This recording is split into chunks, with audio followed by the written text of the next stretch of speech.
lagi kita masuk ke part 2 masih bersama Bro Rangga. Oke nih, di part 2 kita bakal bahas nih, kita bakal korek informasi dari Bro Rangga. Tapi kita bakal lebih koreknya nih ke metode scalping nih. Kalau misalnya di scalping kita bakal pakai indikator apa, metode apa, analisa apa yang jitu supaya kita bisa cuan nih. Kalau misalnya buat teman-teman yang pengen belajar scalping juga. Oke, kita langsung aja ya. Sebelum kita masuk ke indikator-indikator segala macam, gue pengen tanya dulu nih, Bro Rangga itu kalau misalnya trading itu, scalping, itu frekuensinya itu berapa banyak sih dalam satu hari mungkin atau dalam satu minggu? Open positionnya itu berapa kali sih? Oke. Untuk gue trading, gue open position itu sehari ya, minimal ya 2 sampai 3 lah, itu minimal ya. Jadi bisa lebih banyak? Bisa lebih banyak. Tergantung kondisi. Jadi kita tuh sebagai trader harus bisa adaptasi dengan market pada hari tersebut gitu. Karena tiap hari kan masih beda-beda. Iya, berbeda-beda, psikologis itu beda-beda. Misalnya HSG ini lagi diem doang nih, sideways ya kan. Habis itu bisa kadang-kadang bisa hijau tebal atau merah tebal. Jadi berbeda-beda, tapi minimal itu 2 sampai 3 kali Bro Rangga open position dalam satu hari. Oke. Nah, Bro Rangga kalau misalnya Bro Rangga sendiri kan udah full time trader nih. Ya, udah tiap hari pasti depan komputer, udah pasti trading baik scalping maupun swing kan. Nah, kalau dalam misalnya kita ngomong seminggu gitu, itu full tuh, Senin sampai Jumat selama market buka pasti trading. Nggak mungkin ada istirahat. Nggak mungkin. Jadi selama seminggu sebulan gitu, apa nggak bosen bro? Gue pribadi gue nggak bosen sih. Hobi. Kayak gue lebih mending, gue pernah kerja di kantor. Ya. Ini menarik. 8 to 5 gitu loh. Gue kerja di perusahaan dairy, perusahaan susu di R&D-nya. Terus ya gue pribadi kayak merasa terlalu monoton, ngerti nggak? Terlalu monoton banget. Sedangkan kalau misalnya gue jadi full time trader, gue bangun jam 8, mulai kerja itu jam 8.50, selesai market jam 3.15, yaudah.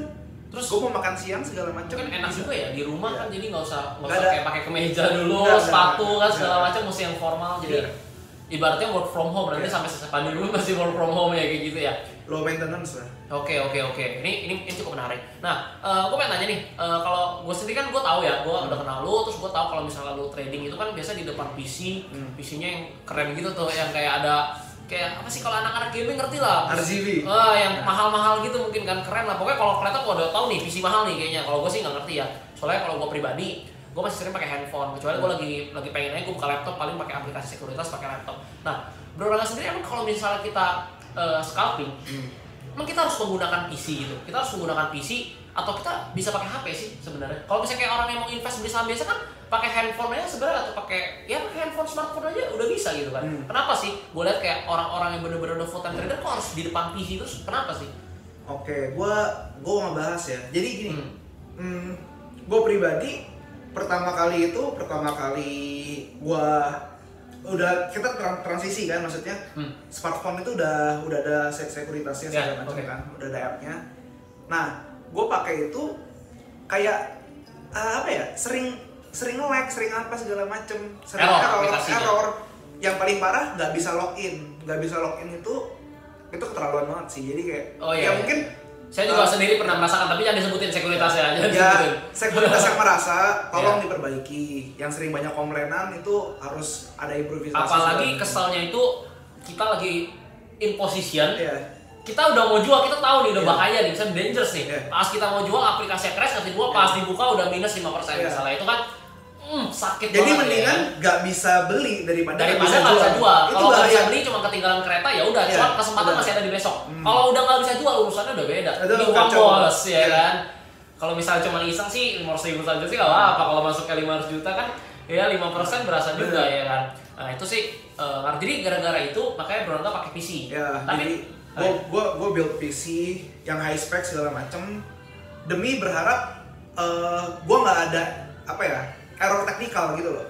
Jadi kalau misalnya emang loss ya kesalahan karena salah analisa misalnya. Nah, Bro Rangga mungkin kan nggak semua orang punya privilege untuk membeli PC atau punya PC. Kayak misalnya saya pun nggak punya, saya cuma punya laptop sama smartphone.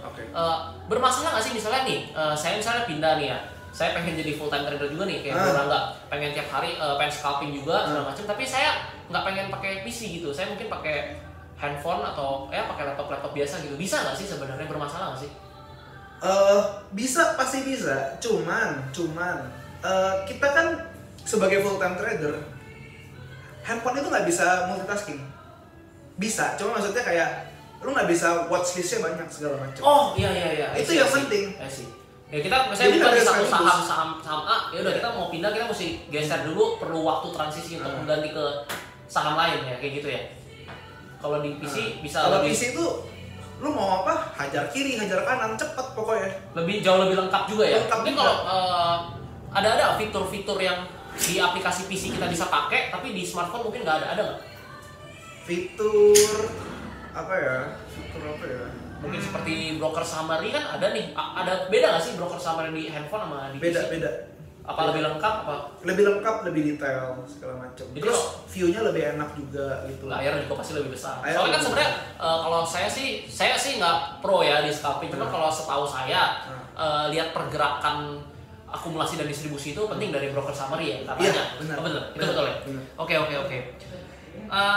Kita kan berbicara tentang kita kalau berbicara tentang analisa saham kan ya yang orang tahu sih fundamental ya, kita lihat perusahaan fundamental. Ada juga analisa teknikal. Ya mungkin kalau yang lebih dalam lagi, mungkin teman-teman di sini yang tahu Pak Gema dari Astronaci, mungkin dia menggunakan analisa astrologi ya. Jadi dia bisa menggunakan analisa bintang segala macam, itu kan juga termasuk analisa.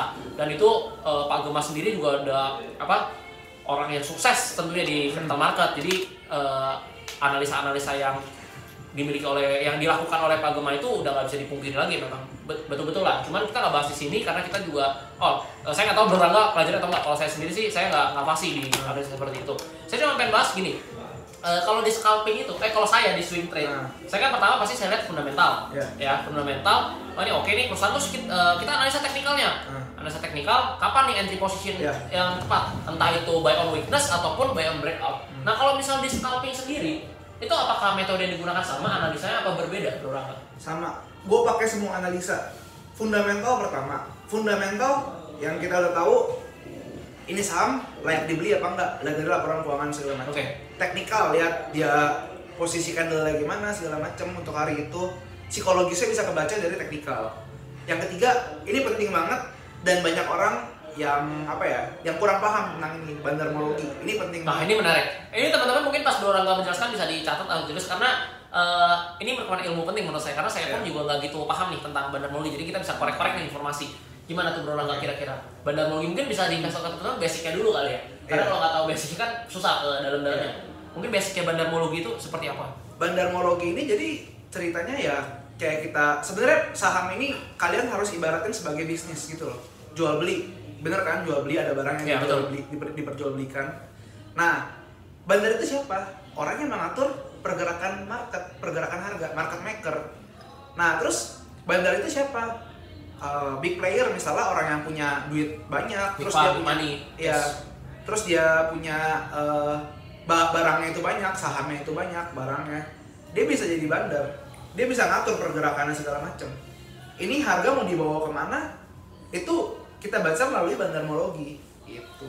Oke, yang kita bisa lihat apa tuh Bro Rangga? Misalnya kita pengen tahu nih, saham ini kira-kira bakal naik nih atau kira-kira bakal turun nih. Kita bisa tahu pergerakan bandar itu lagi melakukan misal akumulasi atau distribusi gimana? Kita harus lihatnya seperti apa? Oke, jadi bandar ini ngelihat dari teknikalnya, dari candle. Misalnya dia lagi lagi konsolidasi segala macam. Oh, dia lagi nyicil dikit. Giliran udah jenuh, dia udah cukup barangnya, diterbangin sama dia, diterbangin. Jadi itu ibarat kalian punya barang, kalian ngumpulin, tapi pengen jual harga yang oke, harga yang tinggi gitu. Nah terus dimanfaatkan lah, misalnya ada sentimen-sentimen perusahaan yang bersangkutan, seperti misalnya si bandar ini bandar batubara gitu, perusahaan batubara. Terus didukung dengan sentimen yang baik. Misalnya entah dari berita atau dari harga batu baranya sendiri, harga acuan batu bara satu dunia mungkin lagi naik, jadi relevan ya. Misalnya kayak contohnya yang lagi beberapa minggu belakangan ini kayak si China itu mau beli batu bara berapa juta dolar gitu. Nah itu berita dan sentimen yang bisa dimanfaatkan bandar untuk nerbangin suatu saham gitu. Kalau kita berbicara tentang bandar, dia merupakan orang yang memiliki big money. Nah, sedangkan kalau misalnya untuk saham-saham yang market cap-nya besar, misalnya saham blue chip atau saham-saham yang market cap-nya besar, berarti kan otomatis memerlukan uang yang lebih besar lagi Iya, untuk menggorengnya. Apakah saham-saham blue chip itu bisa nggak sih dinaikin sama bandar? Bisa. Oh bisa? Bisa Jadi banget. nggak cuma saham gorengan, saham-saham yang market cap kecil? Iya. Ya, jadi gini, kita punya apa ya? Punya kapasitas. Kalau kita mau goreng blue chip, ya kita harus punya kapasitas uang yang besar gitu loh. Nggak bisa cuma 1M, 2M, 10M, nggak bisa, nggak bakal gerak. Oke. Ya, ibarat kita kalau misalnya mau beli Ferrari ya pakai duit segini, ibarat mau beli Avanza ya pakai duit segini, lebih kecil. Levelnya udah beda. Levelnya beda, benar. Oke, Bro Rangga tadi kan sendiri bilang kalau misalnya kita, Bro Rangga pribadi kalau misalnya mau beli saham scalping ataupun mau swing itu kan tetap lihat fundamentalnya dulu, teknikal baru benar mulu. Iya. Misalnya nih, Bro Rangga lagi lihat nih saham nih, dari segi teknikalnya itu oke. Dia lagi mau naik nih misalnya, dari Bandarmologi pun akumulasinya bagus. Iya. Tetapi Bro Rangga sendiri udah tahu nih, fundamental dari perusahaan sendiri udah nggak relevan bergerak dengan harga sahamnya. Ibarat fundamental jelek, laporan keuangannya bobrok, ya udah nggak jelas nih perusahaannya. Tapi dari segi teknikal dan Bandarmologi itu bagus. Nah, Bro Rangga masuk nggak scalping nggak atau swingin nggak si saham itu? Gue akan swing, gue akan scalping juga, tapi dengan dengan dana yang nggak terlalu besar lah. Berapa persen dari porto gue lah, dari modal gue. Karena balik lagi ke fundamentalnya kurang bagus, jadi mungkin proporsinya lebih sedikit dibandingkan saham-saham yang memang yang fundamental bagus sama blue chip. Oke, Bro Rangga, kalau misalnya kita ngomongin investor ya, kita kan bisa pakai dollar cost averaging apa lump sum ya, kita langsung masuk kan. Tapi kalau misalnya kita ngomong trading itu kan sebenarnya kita kayak dagang ya, maksudnya kita bisa per hari, bisa per minggu ya. Kalau ibaratnya kalau bisa per hari barang kita lebih cepat laku gitu kan. Nah, kalau kita berbicara tentang trading, kan ada tuh yang namanya kalau di sekuritas ada fasilitas yang namanya margin. Iya kan. Kalau teman-teman yang nggak tahu margin itu simpelnya gini, misalnya kita punya uang 50 juta ya, tapi kita bisa trading 100 juta karena ada yang namanya margin. Nah, Bro Rangga sendiri memanfaatkan fasilitas margin nggak dari sekuritas tersebut? Gue pribadi gue manfaatin kalau sentimennya baik. Misalnya contohnya kayak KF kemarin. KF itu kemarin gue udah sharing di grup. Itu signalnya gue kasih jam 4 pagi. Oke. Oh iya, itu gue sendiri gue bilang hajar kanan KF sama IRRA. Itu IRA itu hari Selasa pagi. Senin. Oh, Senin. Hari Senin pagi. IRA itu jadi perusahaan yang nyuplai jarum suntik. Gue bilang hajar kanan KF sama IRA. Nah, terus udah gitu apa lagi ya tadi ya? IRA KF ya. Ada PIVA sih sebenarnya. Iya, ada PIVA. Nah, itu kan maksudnya sentimennya dari mana? Dari si Sinovac itu nyampe di Jakarta, nyampe di Indonesia. Nah, nyampe kan maksudnya itu bawa bawa euforia gitu, Iya, betul. Jadi kayak, wah gila nih, prospek banget nih. Kayak bakal terbang segala macem. Gue pribadi gue udah tahu. Gue udah tahu walaupun si KF ini tuh overvalue, udah nggak wajar banget harganya. Tapi tetap. Iya, tapi tetap. Ya udah maksudnya manfaatin momen dong, kita hajar. Udah tahu nih misalnya bakal arah. Terus udah gitu pembelinya banyak. Ya udah kita pakai margin aja. Berarti sedikit agak berbeda ya. Kalau misalnya orang yang investing kan, wah ini perusahaan udah nggak sehat nih. Dari laporan keuangan, dari fundamental udah nggak cocok, harganya intrinsiknya udah nggak pas, nggak bakal dibeli. Mau sentimen gimana juga nggak bakal dibeli. Kalau ini agak sedikit berbeda ya. Kita memanfaatkan momentum untuk mendapatkan profit. Momentum. Ya. Oke. Itu menarik sekali. Dan Bro Rangga, misalnya nih kita berbicara tentang scalping ya. Kalau misalnya kita investing kan, misalnya kita rugi kita bisa averaging down, atau misalnya kita hold aja biarin. Kalau kita scalping itu kan sebenarnya namanya scalping. Ya. Itu kan berarti trading menggunakan frekuensi yang banyak, mengincar profit yang nggak terlalu besar, tapi frekuensi banyak dan dalam jangka waktu yang sangat singkat, bisa dalam 20 detik, 1 menit, ya kan, 5 menit, betul kan Bro Rangga? Nah, pernah nggak sih Bro Rangga beli dan udah analisa nih, kayak saham ini bakal naik nih, tahu-tahu salah analisanya dan sahamnya nggak naik, tahu-tahu malah turun sampai ke level ARB, habis itu nyangkut, nggak bisa dijual, pernah nggak? Pernah nyangkut, tapi nggak sampai ARB. Oh, jadi nyangkut Bro Rangga nggak jadi jual ya ceritanya? Jadi gini, nyangkut dah. Jadi kan kalian tahu lah namanya diguyur. Diguyur, brut gitu. Langsung. Kalau mungkin bisa dijelaskan ke teman-teman yang diguyur bingung diguyur air gitu. Diguyur itu jadi ceritanya kayak misalnya suatu orang itu yang punya barang banyak, yang punya saham banyak, yang lotnya banyak nih.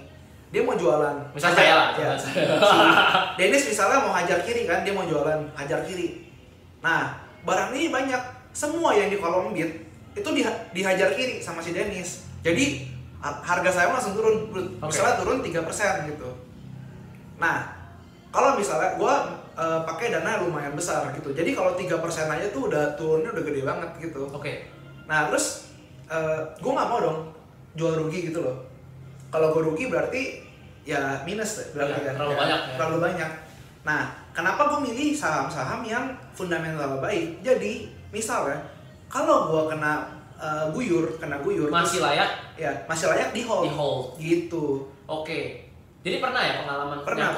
Jadi kalau misalnya selama fundamental masih bagus, hold aja. Tapi pernah nggak sih kayak misalnya, walaupun fundamental bagus nih, tapi karena minusnya kebanyakan minusnya di cut loss, pernah nggak? Pernah. Mungkin kayak ini udah downtrend atau gimana gitu ya. Jadi baik lagi kita tetap harus disiplin kepada trading plan yang udah kita buat sebenarnya ya. Kayak gitu ya. Nggak cuma downtrend. Jadi gini, kita ini sebagai trader, sebagai investor lebih baik ngikutin arus pergerakan. Arus pergerakannya siapa? Ya bisa arus pergerakan asing. Asing kan maksudnya dia investor yang punya dana banyak ya. Iya, betul. Ya asing beli kita beli, asing jual kita jual. Begitu. Jangan maksudnya kita lawan arus gitu loh. Asing beli kita jualan gitu. Terus asing jualan malah kita beli. Kan maksudnya itu bodoh gitu loh. Nah, selain asing apa? Bandar juga ada apa? Bandar lokal. Bandar asing juga ada gitu. Ya kita ngikutin arusnya gimana. Mereka mau kemana? Mereka kita melawan. Jangan kita melawan, yang ada kita nyangkut gitu. Karena kita nyangkut atau enggak kita cut loss. Ini menarik. Kita udah berbicara soal analisa ya. Analisa gimana cara kita melakukan metode scalping dengan analisa yang tadi Bro Rangga udah jelasin. Sekarang gue pengen nanya Bro, selain daripada analisa ya, ada hal yang penting sebenarnya di capital market, yaitu money management. Mau investing ataupun trading, money management itu sangat diperlukan. Karena tanpa manajemen money yang baik, manajemen uang yang baik, kita akan susah mendapatkan profit. Bisa aja kita profit 10 kali, loss 2 kali, tapi karena lossnya lebih banyak, ujung-ujungnya malah nggak untung, ya kan? Nah, untuk money management sendiri, Bro Rangga itu gimana sih? Misalnya mau masuk ke, kalau kita ngomong investing, kalau saya ceritakan sedikit ya tentang saya, misalnya saya investing diversifikasi ke 3-5 sektor ya, bukan saham ya. Misalnya saya ambil consumer, saya ambil 2 saham misalnya, consumernya saya ambil 2 misalnya di sektor rokoknya saya ambil HMSP, di satu lagi Indofood misalnya, habis itu di banking saya ambil BBNI ya, misalnya di tambang saya ambil ITMG gitu. Nah, kalau itu kan tapi invest, kita bicara tentang invest. Memang diversifikasi diperlukan, kalau dihitung standar deviasi, jadi resikonya nggak terlalu besar, ya kan. Nah, kalau misalnya di scalping tadi, apakah money management digunakan juga di berbagai sektor seperti itu, atau bisa tiba-tiba gini, kita misalnya ya udah kita punya dana misalnya 1 miliar, kita all in aja ke saham yang kita udah analisa, gimana tuh Bro Rangga? Gua nggak bahas money management ya. Jadi money management dari segi dari segi scalping ya, jangan dari segi investing. Dari segi scalping. Jadi misalnya kita mau open position, kita harus tahu perusahaan itu tuh apa, third liner, second liner, first liner. Kita nggak mungkin third liner, market cap-nya cuma 1 triliun gitu. Tapi kita sekali belanja 10 miliar, ya ketahuan, ya nggak? Jadi ada pihak-pihak yang tahu, berbahaya bagi kita nih. Ketahuan gitu loh. Terus kayak porsinya itu nggak cocok untuk lu belanja banyak gitu. Jadi kalau misalnya kita harus sesuai nih dana yang kita mau masuk dengan market cap dari perusahaan tersebut yang kita lagi mau transaksiin gitu. Nah misalnya kayak BRI gitu, kita mau belanja 10 miliar pun nggak masalah. Karena market capnya besar banget. Karena BCA gitu berarti 700 triliun nggak bakal gerak dengan uang 10 miliar. Terus misalnya kita beli saham yang saham gocap nih, kita beli banyak. Ya itu kan konyol gitu loh. Kita beli secukupnya aja. Misalnya kayak gue selalu bilang pakai dana kayak pakai persentase ya, maksudnya misalnya di saham yang market cap-nya kecil, yang gorengan, gue bilang kayak ya udah pakai 5% dana, pakai 10% dana gitu maksimal ya gitu. Kalau misalnya lu all in semua, kalau nyangkut ya udah lu nggak bisa ngapa-ngapain gitu. Lebih ke mengamankan situasi lah. Tapi pernah nggak Bro Rangga all in gitu? All in gue sering. Ke satu saham gitu. Ke satu saham. Tapi seperti yang tadi gue udah bilang. Kalau misalnya ya harus pede sih, harus pede. Terus kita harus pakai otak juga. kita udah selesai trading plan-nya, kita udah jadi nih. Fundamentalnya bagus, yang pertama lexikalnya bagus, bandarmologinya bagus. Kalau all in silakan, ya nggak? All in silakan. Kalau misalnya kalian tahu ini bakal berprospek, ya udah all in, hajar. Oke, ini sangat menarik. Oke, ini di part 2 udah selesai teman-teman. Kita bakal lanjut di part 3 dan ini part yang bakal ditunggu-tunggu kalian semua. Oke, ini bakal seru banget karena gue bakal korek-korek nih Bro Rangga. Dia pernah profit berapa dalam sehari, target profit harian dia seperti apa, target profit bulanan dia seperti apa. Bisa nggak sih cuma cari makan dari trading, dan juga dia pernah loss tentunya seberapa banyak dari capital market. Oke, jadi langsung aja kita bakal ketemu di part ketiga. Oke, oh ya teman-teman jangan lupa subscribe dulu ya.